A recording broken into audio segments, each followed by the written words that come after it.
दोस्तों, राजनीति आदमी को राजनीति क्या ना करा ले। ये मैं इसलिए बोल रहा हूं कि दो घटनाएं आपको बोलूंगा।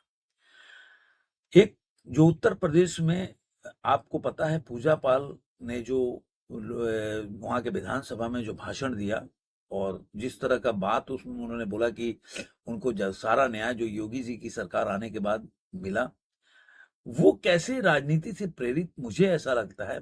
और दूसरा, बिहार के राजनीति में अभी आपको एक बहुत बड़ा न्यूज मिला। देखो, राजनीति क्या होता है कि अभी प्रधानमंत्री नरेंद्र मोदी की गया में भाषण था और वहां पे आपको देखना को मिलेगा कि नवादा के जो विधायक हैं, विभा देवी, और उन्होंने प्रधानमंत्री का जहां वहां पे जो रैली था वहां पे स्टेज को शेयर किया।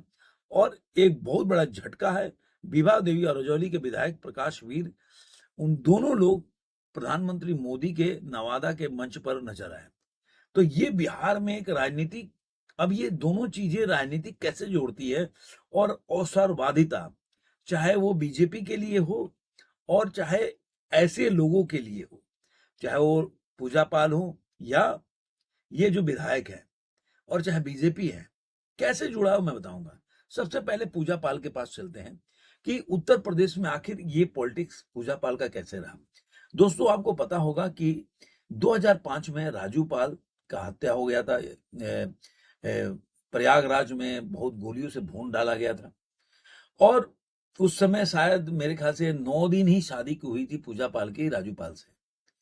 उसके बाद ये विधायक बनी और विडंबना देखिए, पॉलिटिक्स का नजाकत देखिए, उसी पार्टी से हमेशा जुड़ी रही जो पार्टी उनके पति के हत्या में शामिल लोगों के साथ रही है। जैसे अशरफ जो है, उन पे आरोप है था, जो अतीक का भाई था, कि अशरफ ने इनके पति को की हत्या की थी। लेकिन अशरफ का जुड़ाव किससे था? चाहे वो समाजवादी पार्टी हो, चाहे बहुजन समाज पार्टी बहुजन समाजवादी पार्टी हो, ये दोनों के साथ उनका अपना बैठ रहा है।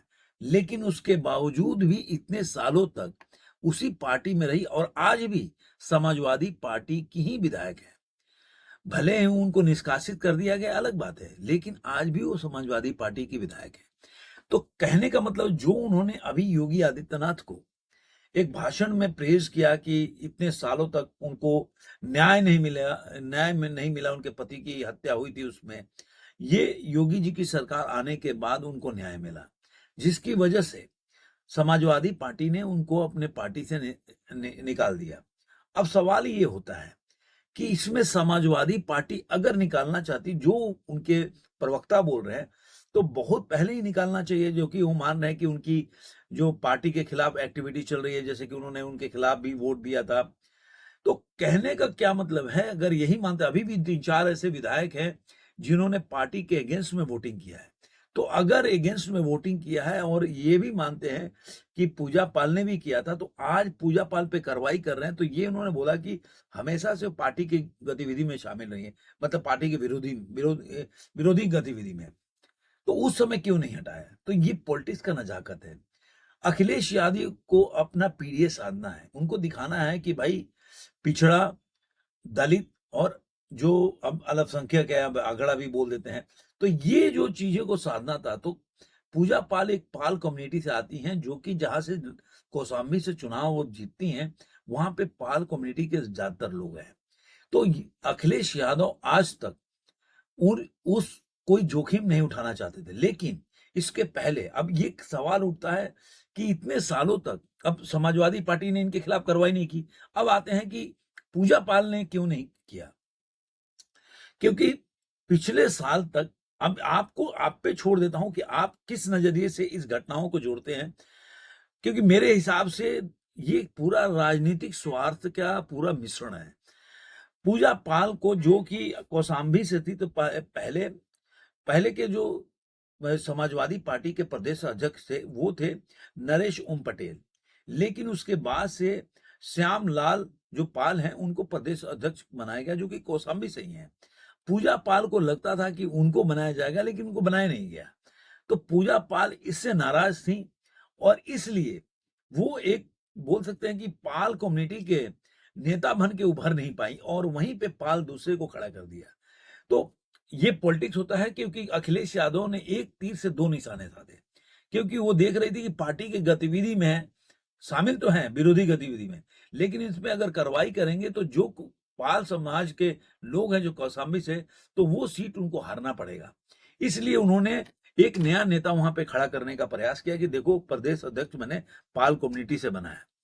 और लेकिन वहां पे पाल के एक दोनों आदमी में जो श्यामलाल पाल हैं और जो पूजा पाल हैं, दोनों में बनती नहीं है, और इसलिए वहां पे वर्चस्व की लड़ाई है। तो मुझे ऐसा लग रहा है, आप सोचिएगा कि आखिर अभी पूजा पाल ने इतने सालों 2025 से लेकर आज 20 साल का अंतर हो गया, आज उनको कैसे उनके पति के प्रति एक बोलते हैं कि उनको न्याय न्याय पाने की ललक कैसे जागी 20 साल के बाद, उसी पार्टी से जुड़ी रही जो पार्टी के लोगों का इसमें समृद्धता पाई गई या नाम पाया गया कि इन लोगों ने उनके पति की हत्या की थी। तो ये आपके विवेक पे छोड़ता हूं। और समाजवादी पार्टी ने अभी तक क्यों नहीं, उनके अगर उन्होंने पहले पार्टी की विरोध में कार्रवाई कर रही थी, उनकी समृद्ध थी, तो क्यों नहीं कार्रवाई की? ये राजनीति ऐसा है। आप देखिए कि मुख्तार अंसारी, एक एग्जाम्पल देते चलता हूं, अजय राय के भाई जो थे कृष्णानंद रॉय, उनकी जो हत्या किया मुख्तार अंसारी ने, और अजय राय आज भी कांग्रेस के प्रदेश अध्यक्ष है। अब आप देखिए कि उसी पार्टी से जुड़े रहे जो उनके भाई के हत्यारे को आज तक बचाता रहा। तो ये पार्टी की अलग, देखिए यहां पे केवल स्वार्थ है। अब दूसरी घटना हम लेके चलते हैं, जो बिहार की लड़ाई है। बिहार में अब ये जो विभा देवी है, अब विभा देवी है कौन? तो आपको बता दूं कि विभा देवी जो है, ये पहले उनके जो विभा देवी हैं, उनके पति के ऊपर राजबल्लभ यादव थे, उनके निचली अदालत में एक नाबालिग के साथ अपराध करने का उनपे उम्र कैद की सजा हुई थी, जिसके चलते उनकी विधायकी चली गई। लेकिन पटना के हाई कोर्ट ने सबूतों के अभाव में उन्हें बरी कर दिया। लेकिन इसके बाद 2020 में आरजेडी ने उनकी पत्नी विभा देवी को टिकट दिया। अब देखते चलिए कि वो आरोपी किसमें थे, किसके साथ थे, कौन से केस में वो अंदर थे, इतनी बड़े केस में। और उनके बाद उनके पत्नी विभा देवी को आरजेडी ने टिकट दिया, वे नवादा से विधायक भी बन गए। लेकिन अब सोचिए कि जो नरेंद्र मोदी आज, मतलब बीजेपी के लोग ऐसे लोगों के लिए, मतलब बोल सकते हैं कि एक उनके लिए बोलते हैं कि हम बहुत बड़े अपना वो आचरण के लेके चलते हैं, और उस व्यक्ति के साथ मंच शेयर करना कितना बड़ा बात है कि आपकी पॉलिटिक्स आपको कहां लेके जाती है। ठीक है, वो व्यक्ति जो है, उसको आरजेडी छोड़कर उसको देखा कि भाई एनडीए से मैं जीत सकता हूं, जीत सकती हूं, तो वो एनडीए में आ गई। लेकिन जो बीजेपी अपने को हाई मोरल ग्राउंड रखती है, ऐसे लोगों को अपने मंच पे स्थान देना और उनको ये भी एश्योर करना कि मैं टिकट दूंगा, ये अपने आप में बताता है कि आजकल कहीं ना कहीं बीजेपी का भी इस मामलों में ग्राफ गिरता जा रहा है। जो आरजेडी के प्रदेश अध्यक्ष हैं मंगनी लाल मंडल ने, उन्होंने प्रतिक्रिया दी है। उन्होंने कहा कि इससे पार्टी को कोई नुकसान नहीं होने वाला है। पिछले चुनाव में भी हमारी पार्टी को 78 विधायक मिले थे, इनमें से 4 चले गए और 2 और चले गए, तो क्या फर्क पड़ता है? जनता का विश्वास हमारे साथ है, सीटें हमारे ही रहेंगी। और आपको बता दूं कि राजद को बड़ा झटका लगा था जब प्रहलाद यादव, नीलम देवी, चेतन आनंद और संगीता कुमारी ने पार्टी छोड़कर एनडीए का रुख किया। इनमें से संगीता कुमारी को भाजपा ने प्रवक्ता बना दिया, जबकि नीलम देवी मोकामा से बाहुबली आनंद सिंह की पत्नी है। चेतन आनंद भी बाहुबली नेता आनंद मोहन और जेडीयू सांसद लवली आनंद के बेटे हैं। तो कहने का मतलब, अब यहाँ पे देखिए पॉलिटिक्स क्या घुमाती है। जिसका पति, विभा देवी का पति, एक ऐसे आरोप में, मतलब ऐसे मतलब अपराध में आरोपी है, जिसके बारे में मैं तो खुल के बोल भी नहीं सकता, क्योंकि आप जानते हैं कि ऐसे शब्दों पर स्ट्राइक आ जाता है। इसलिए आप समझ सकते हैं मैं क्या बोलना चाहता हूं। उसके साथ मंच शेयर साझा करना एक बहुत, बीजेपी का भी एक सत्ता की लोलुपता दिखाती है, और ऐसे लोग तो विधायक तो रहते ही हैं। तो दोनों जगह का अगर देखिएगा तो राजनीति के ये जो एक अलग रूप आपको देखने को मिलेगा कि राजनीति में कुछ भी अच्छा और बुरा नहीं होता है।